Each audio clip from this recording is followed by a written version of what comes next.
Hello and welcome to the Ice Guys. This is the show that takes you into the world of the National Hockey League. Every game, every day, from a betting perspective. With pro sports handicappers, Ian Cameron, Alex B. Smith, and various guests from the world of hockey and sports betting. And now, here's your host, Ian Cameron.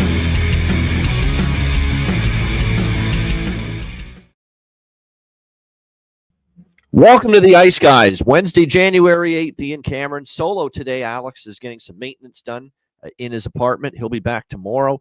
We got 4 games on tap here in the NHL on this Wednesday night. We'll break those down in just a few moments. First, though, we'll look back on a busy, loaded Tuesday night NHL card, as we always have. We had a lot of interesting matchups take place. It was one of those nights for me where sides were very solid for the most part. We did very well with sides. Totals let me down last night, and we'll go through that here as we go through the recap. We'll start with Tampa Bay, Carolina. What a thrilling ending to this game as Braden Point with the game winner, 52 seconds left in the third period to give the Tampa Bay Lightning a 3-2 win over the Carolina Hurricanes. Much needed victory for the Lightning after a very rough road trip. Obviously, the way it ended up, they lost all 3 games in California. Not the way you wanted to go if you're Tampa Bay, but they come back home and they get a much-needed victory last night, 3-2 against the Carolina Hurricanes, who, as we stated, have had trouble winning 2 games in a row. They've been in a win one, lose one, win one, lose one kind of funk for the last few weeks. And once again, we saw that last night with Tampa Bay getting the 3-2 win last night, and the Hurricanes, once again, unable to get a couple of victories in a row strung together. How about the comeback by the Dallas Stars? I know in our group chat, Matt Robinson had to pipe up and say, did anyone take Dallas down 3-0? Actually, I think a couple of people, and I was seeing back and forth on Twitter X last night, were either considering taking Dallas live or did take Dallas live when they were down 3-0 in that game. Dallas made it 3-2 at the end of the first period, and you had felt just right then and there that the Dallas Stars had gotten the momentum back, just closing that deficit to 3-2 by the end of the first period. And then from that point on, Dallas tied it up. The Rangers did take a 4-3 lead, but Dallas answered with the late goal in the third period to tie it at 4, courtesy of Thomas Harley. And then it was Jamie Benn's power play goal in overtime that gives Dallas a comeback win against the New York Rangers, who continue to give up a lot of goals and continue to have struggles in the defensive zone, struggles that once again they paid the price for last night in that 5-4 loss to the Dallas Stars. The Detroit Red Wings with a 3-2 win against the Ottawa Senators. Cash with Detroit, unfortunately, system play and the Detroit first period and full game over streak that they've been on since Todd McClellan's been the head coach comes to a halt last night as the game stays under both the first period and the full game. There were a lot of chances, but not enough finish for the totals to hit last night in that game. But Detroit does get a 3-2 win. Patrick Kane in overtime with the game winner on a power play. That's one thing I've noticed here with Detroit. Their power play is really clicking and firing on all cylinders since the coaching change. 2 more power play goals last night for the Detroit Red Wings and helping them to victory there, 3-2 over the Ottawa Senators, an Ottawa team that really needs Linus Ullmark back. That's when they were really starting to get on that red hot run. And this is, Forsberg's okay, but he's not Linus Ullmark, and obviously anyone else they've had in net, whether it's Sogard or Merrillainen. It's just you lose a lot when Linus Ullmark's not there, and you're seeing that right now from the Ottawa Senators. What we're seeing right now from the Boston Bruins is not much, and it's certainly not much as far as anything good. That was pathetic last night. I know Edmonton's the better team right now, and that's why I liked Edmonton. That's why I took Edmonton there at minus, I think it was 145 when I bet him last night against the Bruins. But I expected more pushback than that from a Bruins team that lost 2 in a row over the weekend against the Islanders and Leafs. To play like that and get absolutely stomped in your own building. You were outshot 29-12 in the first 2 periods combined of that hockey game by the Edmonton Oilers. They stink. They suck right now. They're pathetic. They're brutal. They're a very, very bad hockey team. They're a terrible hockey team right now. And it has been a long time since I've said that about the Boston Bruins. They're awful. And the roster's awful. They're slow. Their best players aren't scoring enough and producing enough. They're getting zero as far as depth scoring is concerned. Their blue line can't deal with Hampus Lindholm out, which we've talked about. That was a huge blow on the blue line, losing Hampus Lindholm. And then the goaltending is Jeremy Swayman, the goaltender of last year, has not shown up yet this year for the Boston Bruins. He's been okay at times, but the consistency's not been there. And Korpisalo's Korpisalo. You're not going to ask him to be the savior in net for this team. So there's all kinds of problems right now for Boston. It's clearly not a Jim Montgomery issue. Never was a Jim Montgomery issue. And it's not a Joe Sacco issue with this team right now. It's a roster issue. It's a slow roster. There's not any sort of offensive depth that you can count on from the third and the fourth line, because when Marchand's not scoring and Pasternak's not scoring, what are you getting offensively from this hockey team? Not very much right now. Like I said, all kinds of issues right now with the Boston Bruins. They get shut out 4-0 against the Edmonton Oilers, which also means Boston will be in the system play in their next game. And we will see if they can get their offense going, because we'll be on the first period over, full game over for this next Boston game. They are back in action tomorrow against Tampa Bay. But a lot of issues right now with the Bruins. And, to play like that at home off 2 losses and get it really wasn't until the third period that we saw a little life from Boston, and by then it was too late. And Zacha's not had a good year either, Aaron, 100%. Zacha was actually someone that really, stepped up. And Geeky's actually been okay. I don't have any issues with Geeky. Geeky's been all right for Boston, but he was really good last year. He's maybe taken a step back. Zacha's taken a huge step back from last year. There's no question about that. 100% right. And like I said, a lot of issues right now. That's about as bad as I've seen Boston play, especially at TD Garden. No life, no energy, no zip whatsoever in the first 2 periods. Ugly stuff. Columbus, what a job by them. Nothing ugly about their comeback win. 4-3 in a shootout against Pittsburgh. Very impressive. Cashed the over. That's one of the totals that did go my way last night. The Jackets with the 4-3 win against the Pittsburgh Penguins. Nice comeback for them. Finally winning on the road, which has been an issue. And now the Penguins, the losses are mounting, and that's a bad one. You're up 3-1 midway through the third period and can't hold the lead, and you end up losing in a shootout. Not good for the Pittsburgh Penguins, who can't be affording to lose games like that when they're battling for a wild card spot. The Toronto Maple Leafs, workmanlike. I mean, that's been the phrase of many of their wins this year. It wasn't pretty. It wasn't a Rembrandt, but it was another 2 points as they beat Philadelphia 3-2. It's why I said I know it's a revenge spot for Philly, but I didn't trust them. Toronto gets the job done there, 3-2. Austin Matthews gets on the scoreboard, which I'm sure is a relief. People are quibbling about his lack of goal scoring, but all the other things he's doing, we should be paying attention to that as well. He's been a great defensive player for them, as a captain should be. Matthew Nyes continues to be on fire at the moment. What can you say? Another goal for him, the game winner. Beautiful tip to make it 3-2 Leafs in the third period. They would hang on for that with that lead, 3-2, although Owen Tippett, man. And for someone that lost the best bet of the show on over 5.5, man, come on, man, Owen Tippett. That's a gaping, yawning cage there, an open 2x4, and you completely missed the net. And that would have tied the game there late in the final seconds. Brutal missed opportunity there for Owen Tippett. I'm still shocked he missed that open net. And I can't say enough about Joseph Woll. In the third period, when Philadelphia was really pressing, and they had some chances in that third period, Joseph Woll was a brick wall, as I like to say. Outstanding net minding from him with the game on the line yet again in the third period. Toronto gets a 3-2 victory there to keep their winning ways going. We did see a fight last night. It was just not at all the fight we expected to see. It was Connor Dewar and Joel Farabee that dropped the gloves. We did not see the Ryan Reeves, Garnett Hathaway bout that a lot of people expected. So like I said, that was a bit surprising. And they still have never fought before in their careers against one another. So Toronto gets the 3-2 win against Philadelphia there last night. What a crazy game in Minnesota. And I can't say enough. Shout out to the Minnesota Wild. Of course, Terry. And I actually asked Terry to be on the show, but he was working this afternoon. But otherwise, he would have been joining me here today. But Minnesota with the 6-4 win against St. Louis. They just keep winning without Kaprizov. It's been impressive. And look, and they're winning in different ways, low scoring. If they need 6 goals, I'm shocked this team without Kaprizov was able to put 6 pucks past the St. Louis Blues. There were a lot of fluke goals too. Not the greatest of goaltending from either guy, Binnington or Gustafsson. In fact, Gustafsson got pulled, and Marc-Andre Fleury came in, didn't give up a goal for the Wild after he entered the game. And Minnesota with a 6-4 victory last night over the Blues. Very impressive win for Minnesota. To see what they've been able to do without, an MVP caliber player like Kaprizov the last several games, still being able to win games. Very impressive from Minnesota. The remainder games last night, Winnipeg, pretty much what I expected. They had lost 3 in a row.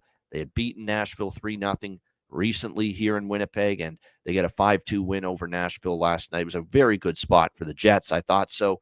And they end up getting the job done 5-2 and cashing the side that I had there on Winnipeg. The Moms trip for Calgary, and the Moms get rewarded as the Flames get a 3-2 overtime win against the Anaheim Ducks. Jonathan Huberdeau with the power play goal in overtime for the win there. Brutal injury. And by the way, there were a couple of big-time injuries last night.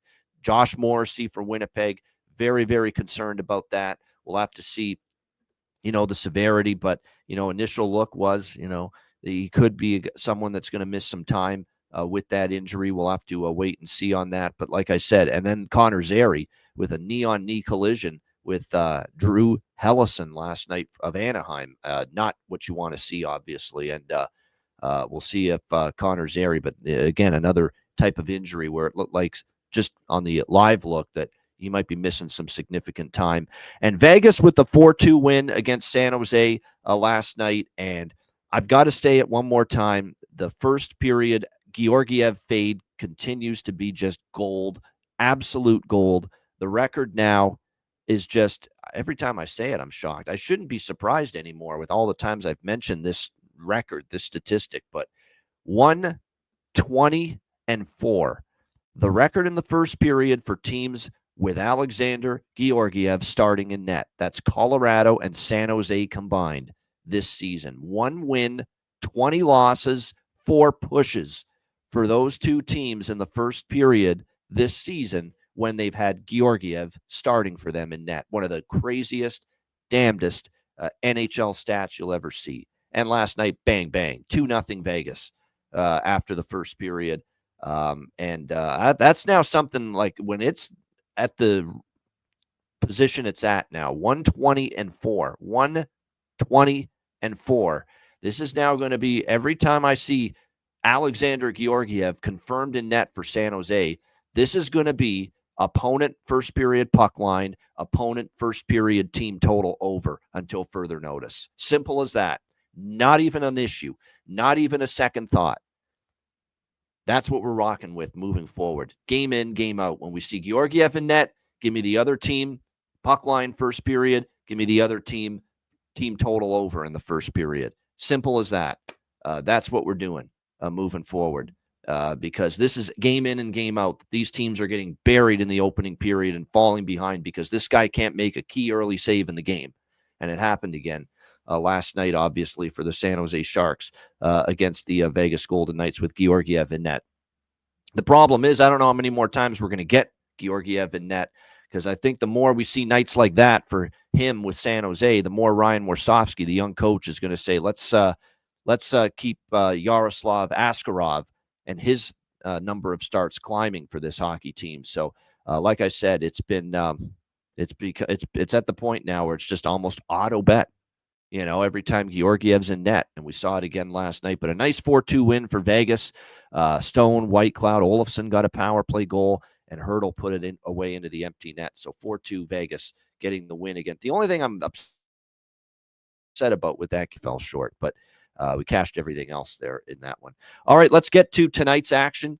We've got a good slate of games here on tap for this. Obviously, this Wednesday night, 4 games in total.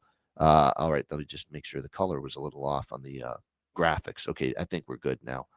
Let me just see. All right, we're good. We're back. We're ready to rock. Here we go. Vancouver and Washington. There we go. Black. That's my favorite color. That's what we're looking at. Vancouver and Washington. Capitals minus 190. Home favorites, 6 the total here in this game. You've got Washington. Both of these teams actually off losses. Vancouver lost a tough one against Montreal the other night. It was a very entertaining game with the Canucks and Habs on Monday night. 5-4 overtime win for the Montreal Canadiens. Nick Suzuki scored on a power play. to win it. Washington off a 4-3 shootout loss to the Buffalo Sabres on Monday night as well. So both of these teams coming in here chomping at the bit, likely with a point to prove. We'll see how this one plays out here with the Canucks and the Capitals. Washington's heating up to the first period and full game overs again. So I definitely am on the over by Fecta here. I know it's Lankinen and Thompson confirmed as your goalies, but first period over I like more than the full game. But Washington is starting to trend that way. They're streaking right now. First period over consecutive game streak for the Washington Capitals in play. And you look at Vancouver, certainly their offense, it's better just having Quinn Hughes back on the ice. There's no question. So, like I said, we've been seeing this Washington team streaking right now. First period over once again. So that's what I like primarily here is the over by Fecta, first period over. And the full game over, 5.5 at -125 at DraftKings. You can get 5.5 with the total for this game. I like the draw. I like the draw in this game. I think it makes a lot of sense. When you look at these two teams, you got an East team versus a West team. So the other team getting a point is not going to bother either of these teams. You've got Vancouver that has gone to overtime or a shootout now in 5 of their last 9 games coming into tonight. 2 of the last 3 for Washington have gone past regulation. The game in Washington between the Canucks and Capitals last year also went to overtime. So you've got a lot of check marks here toward the draw and what should be a very close competitive game. So I like the draw here. I'm not involved. I don't bet against Washington off a loss. That being said, they're laying a big number against a team that's been better on the road this year, Vancouver. We've talked about it all year. Vancouver's been much better on the road than they've been at home. So I'm not on the money line here. I don't fade Washington off a loss. It wouldn't shock me if they win, but I don't like the price. And Vancouver's been good enough on the road. I don't want to lay a number like this against them or take Washington against Vancouver in this spot. The draw is the clear choice for me. I think it's better than betting either side. So draw and over by Fecta for me in this game. As far as player props are concerned for the Canucks and Capitals, we're going to talk really about the same group of players for Washington. Tom Wilson, Alexei Protas, Connor McMichael. I mean, it feels like I'm putting in the same tape in the tape machine and playing it over and over again every show. But there's no doubt that's been big. Chychrun's been on fire 100%. If you're going to target, a defenseman, Jacob Chychrun is that guy right now for the Washington Capitals. Not so much goal scoring a little bit, but just piling up the points in particular for the Capitals. Just in the last 6 games alone, we've got Jacob Chychrun with 7 points. So he's been very good as far as getting the offense going from the back end, chipping in from the back end for this Washington Capitals team. We'll see if he continues to provide that kind of production and punch from the back end here tonight against the Canucks. Taylor Radish is up on the top line too and hasn't really been producing from that spot yet. But like I said, there's definitely value if he's able to hit on that. Connor Garland, Pius Suter playing with DeBrusk. There's been great chemistry there. Jonathan Lekkerimäki. This is a player that the Canucks like quite a bit. He's getting more and more ice time. He's getting upwards in the 15-minute stratosphere. Rick Tocchet now has him elevated to the second line for Vancouver with JT Miller and Brock Besser. So, Lekkerimäki probably worth a shot here as far as I'm concerned tonight, playing on that second line for the Vancouver Canucks currently.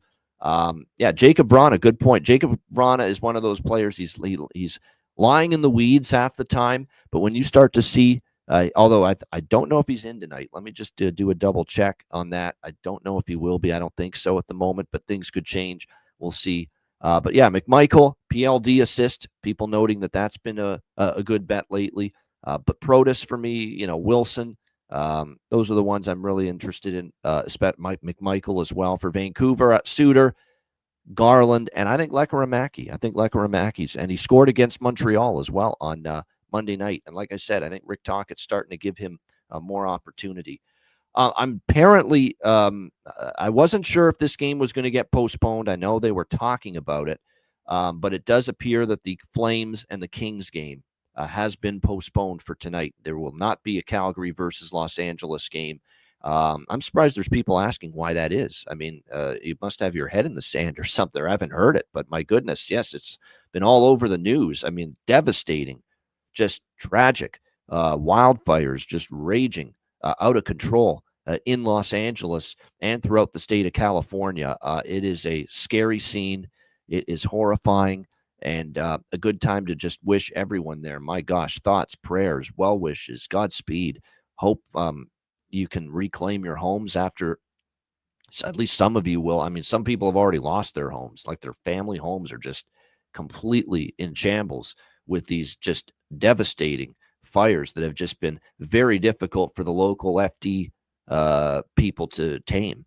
And it's absolutely awful here. And I think Jonathan is someone that is from California, if I'm not mistaken. So I know he's first seeing it firsthand, that just the horrific stuff there. And he's saying it, have multiple friends who have lost their homes. So it's awful. It's catastrophic.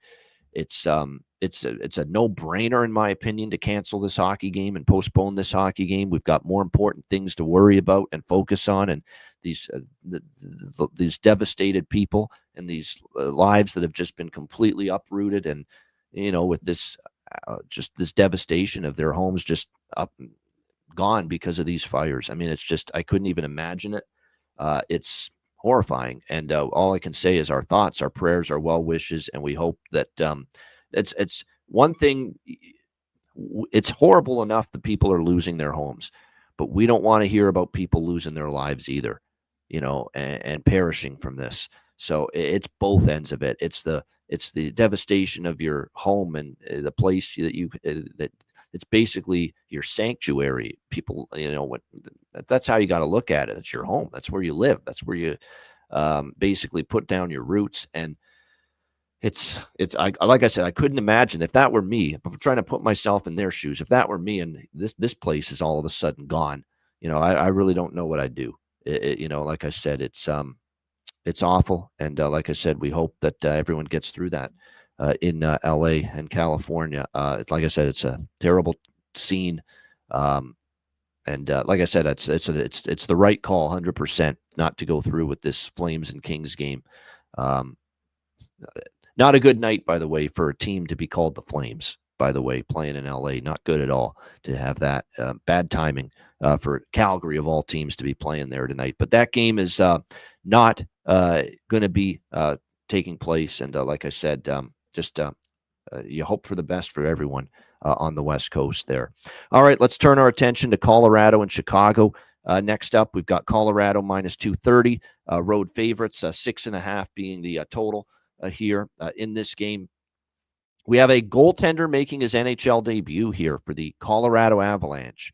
Trent Miner. I guess we should be calling him Trent Major now because he's in the big leagues. But Trent Miner, although it's Miner, his last name. 903 save percentage, 2.47 goals against average, 8-5-5 record with the Colorado Eagles in the American Hockey League this year. So the numbers aren't bad for Trent Miner. It's actually his first NHL start. It's not his NHL debut. He actually got into a game for Colorado in November and stopped 12 of 13 shots in that game. It was a relief effort against Washington. So he has been in an NHL game before, Trent Miner, but he has not started in an NHL game before until tonight. We'll see how he fares here in this matchup against the Chicago Blackhawks. Chicago's a team that has not exactly been firing on all cylinders offensively. 4 of their last 5 games, they have scored 2 goals or less. Can they get things rolling here against Colorado? Colorado playing some excellent hockey. 3-1 win for them against Florida on Monday night. We'll look to keep that rolling here in Chicago. It is worth noting, Chicago has actually been one of these teams that's given Colorado some trouble. 3-4 Chicago the last 7 meetings. They've split the last 4. Chicago has won a game in Colorado and a game here in Chicago. And then Colorado as well won a game home and away versus Chicago. We'll see how this one plays out here. It's an interesting way to look at it because Chicago's had trouble scoring. Colorado's probably going to want to play hard in front of their young goalie, Trent Miner, here in his first NHL start. Can Chicago, make life difficult for him? That's going to end up being the question here in this game. The one thing I do like here, and this is just riding the streak, The Chicago Blackhawks have been on an absolute first period over tear. I don't really love the 6.5. Betting over 6.5 minus 125, minus 130 in some spots. I don't love that price by any stretch of the imagination, but the first period over, I can get there with that. Chicago is on a 7 straight game first period over streak right now going into this. I think it's 7 straight now for the Chicago Blackhawks that have gone over in the first period entering tonight against Colorado. So it is a good first period overlook for me, Avs and Blackhawks. It's really all I like. I mean, I think it's a tricky game. I don't want to take step in front of Colorado right now. It's tempting because of how big a price this is, minus 230 with a young goalie, making his first NHL start. But is Chicago the team that is going to maybe pull an upset here in a spot like this? I'm not so sure about that.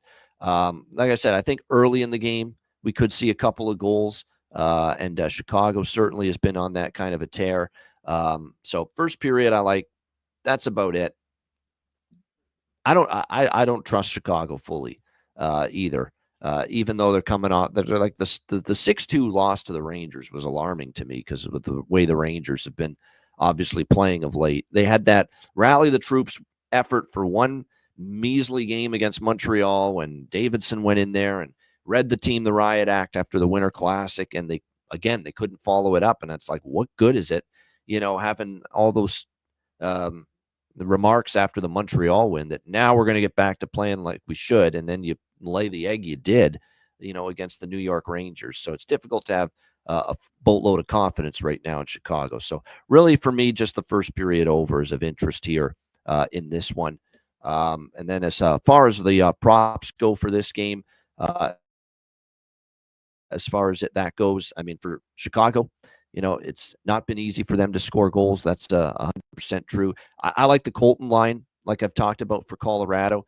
You get some pretty decent value there. How about Devon Taves, scoring machine last game for the Colorado Avalanche in the win against Florida? He ended up delivering the goods as far as goal scoring is concerned. I mean, we always talk about how Cale Makar is the guy that does that.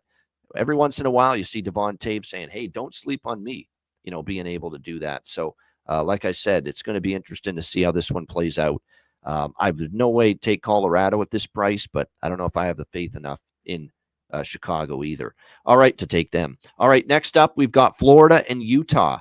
This is actually our last game of the slate because of the fact Calgary and LA is now postponed. We got the Florida Panthers and the Utah Hockey Club. Florida minus 135, road favorites. The total sitting at 6, shaded to the under here in this game. I like Florida here. It's been a while since I've really, gotten behind the Panthers. And look, they're not playing great at the moment, and they lose to Colorado 3-1. I talked about it on the last show when we talked about Florida before that Colorado game on Monday. They're not playing great at the moment. They got shut out back-to-back by the Habs and the Lightning. They beat the Rangers, which just doesn't saying much. They lose to Carolina. They only beat Pittsburgh in a shootout. Not playing their best games right now, Florida, but, coming off a 3-1 loss to Colorado. And this is more about how Utah here at the Delta Center haven't played good on their home ice this year. It's kind of surprising. You would think that building, they'd be revved up. This last couple of years, the core of this team's been playing in Mullet Arena in Arizona, where the fans, well, I guess the smaller venue was a little bit, gave them a better vibe, but still, as far as the amount of people in the building, nothing close, to what they have here at Delta Center. But I thought the Delta Center and playing in front of, obviously a lot more people would give the Utah Hockey Club more of a home ice advantage than they've shown, but it's clearly not been there. 5-11 for the Utah Hockey Club at home this year. Not a very good home record. They've lost 3 in a row at home. It seems like when good teams that are focused come into Utah, they get the win. Dallas beat them here 3-2. Colorado came into Utah and beat the Utah Hockey Club 4-1.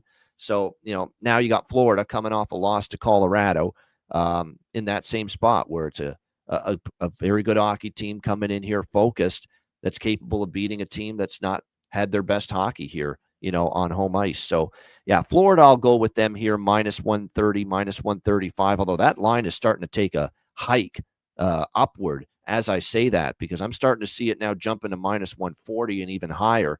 What is this? What is the reason for this? Could it be a goaltending announcement? It's Vejmelka for Utah, and it's Bobrovsky for Florida. Were they waiting on Bobrovsky being confirmed? But Bobrovsky has been confirmed in net for the Panthers. It's Karel Vejmelka for Utah. Nothing's changed on the injury front. It's still Bortuzzo, Marino on the blue line, Lamoureux on the blue line, Ingram still on IR for Utah. Aaron Ekblad is a game time decision here for the Florida Panthers. Ekblad, of course, missed the Colorado game due to an undisclosed issue. Ekblad said he'll go through warm-ups today prior to the game to find out how he feels. He's a game time decision, and same thing with Nico Mikkola, who's missed the last 5 games for the Florida Panthers. So a lot of people, it's definitely taken a spike right now, the Florida side. So like I said, Florida up to minus 140 now. I like it. Panthers here in this one. Just keeping it simple. Maybe a little dabble on the team total over as well, but more so on the money line, because Florida, they could be content to win one of these, 3-1, 4-1 type of games. Because I remember Colorado just recently winning 4-1 here at Utah. Dallas won 3-2. Those games stayed under. I could see 3-1, 3-2, 4-1 Florida here. So I'm not in love with this team total. I like just more money line. Trust Florida to win here. Minus 135 here in this game. As far as props go for the Florida Panthers and for the Utah Hockey Club, Adam Boquist, I've kind of mentioned him. His name, Sam Iskevich, to me, has been someone that I think is getting more and more comfortable. He has scored against the Rangers. He's been shooting the puck a little bit more. Again, these are more longer shots, but again, something you want to consider here for this Florida Panthers team. What's interesting, too, is a bad slide for Carter Verhaeghe. Finally gets back on the score sheet. This is we did not expect Carter Verhaeghe to only have 10 goals at this stage of the season, but he finally gets on the scoreboard and scores their only goal against Colorado. And you know what it's like for a good offensive player when they break that slump and finally score and finally see one go in the back of the net. Sometimes it just gets the confidence back. They're not gripping the stick nearly as tight, and you see players start to relax a little bit and get back to playing the way they're capable of. So definitely you could make a case for certainly Carter Verhaeghe maybe to get on a little bit of a roll now after bumping the slump the other night against did I not have the wrong ground? There we go. Florida, Utah. The Colorado, Chicago still up there. But yeah, I like that angle where it's a good goal score, slumping, finally breaks the slide. And I definitely think tonight you could see, obviously, the Carter Verhaeghe maybe find the back of the net one more time here for the Florida Panthers in this one. All right, shout out to everyone in the chat. We have nothing. Well, we have no Calgary LA game to talk about now. So that is it. Just 3 games now tonight in the NHL. But again, all parties involved are making the right decision. They are, as far as postponing that Calgary LA game. And like I said, just thoughts and prayers and well wishes to everyone out there going through this and those wildfires on the West Coast. It's a horrifying scene. Shout out to everyone in the chat. Hit the like button. We appreciate it very much. And a reminder, make sure you sign up at patreon.com/iceguys, just $10 per month. Again, it's a great time of year, obviously, to sign up because we've got 2 Patreon-exclusive live betcasts coming up later this month. Next Tuesday, January 14th, our first betcast of the new year will be a Patreon-exclusive live betcast. We'll also have one January 21st, a free-for-all betcast on that night, and then back to a Patreon betcast exclusive to members on January 28th. But again, to take part in those betcasts, to either watch them or join us on the stream, you must be a Patreon member.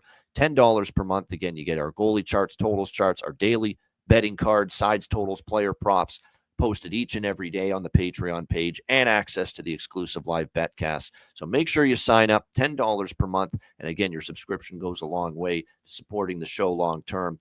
$10 per month, patreon.com/iceguys, just $10 per month. And check out the Ice Guys store as well. Get your gear and your merch over at iceguys.myspreadshop.com. again, great time of year. Get toward the store and check out the great gear and Ice Guys merch at iceguys.myspreadshop.com. Turnsey, good. You know what? It is a short card, shorter obviously now with the Flames and Kings being postponed.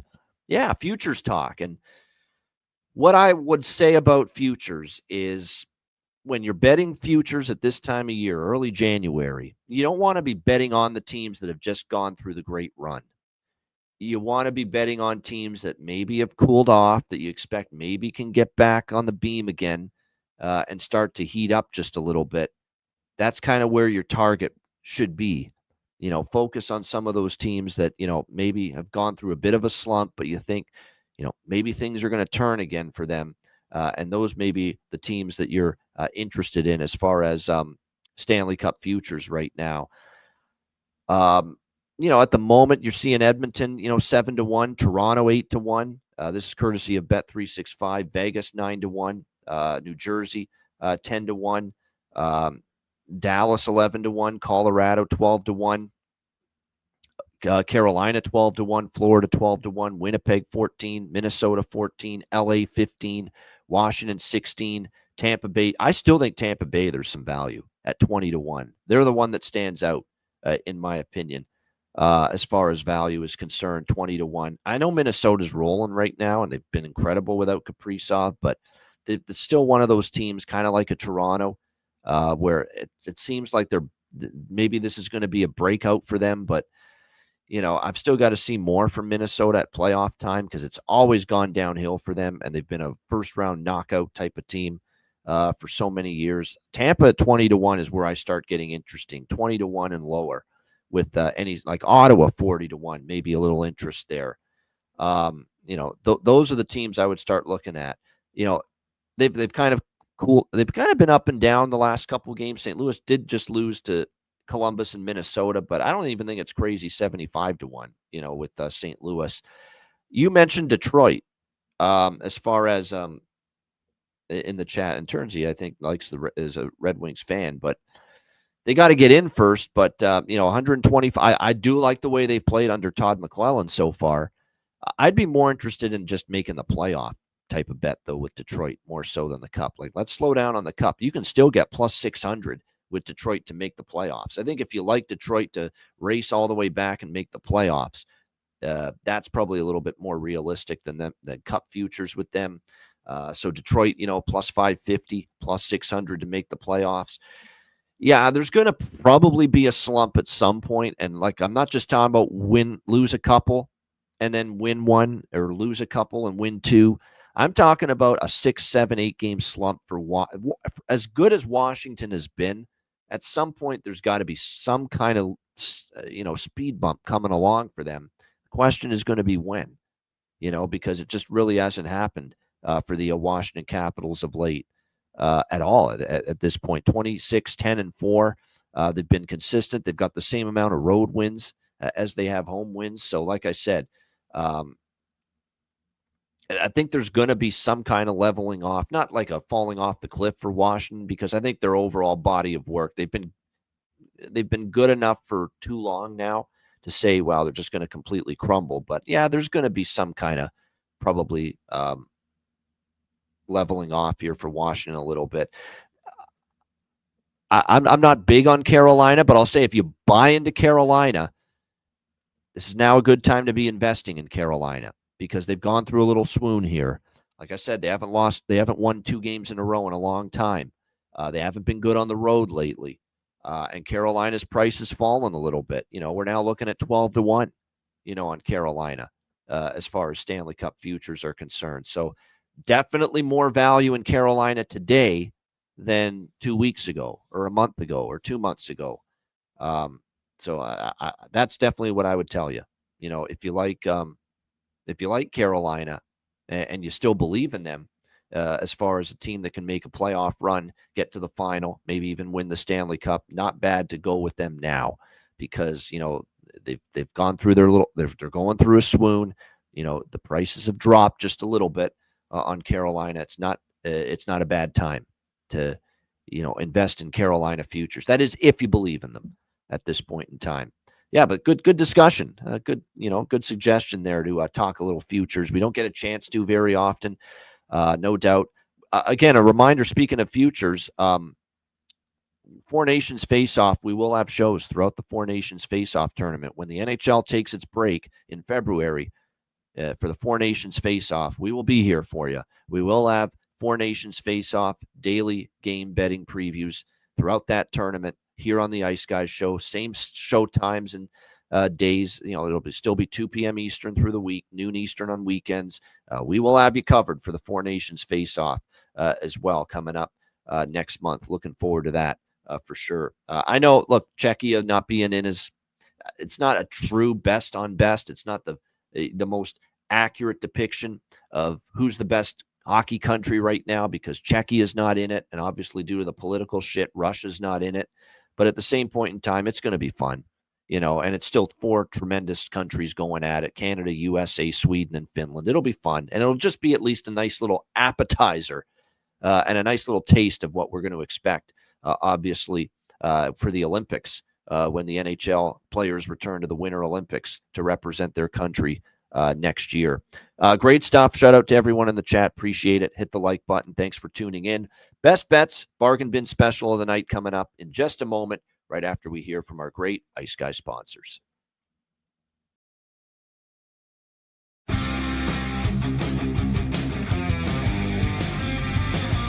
Support for the Ice Guys podcast is provided by Boston Hemp Incorporated, Manscaped, Power Play Sportsbook, Raise Your Game, Tailgaters Sofa, and a big thank you to all that subscribe to the Ice Guys Patreon page.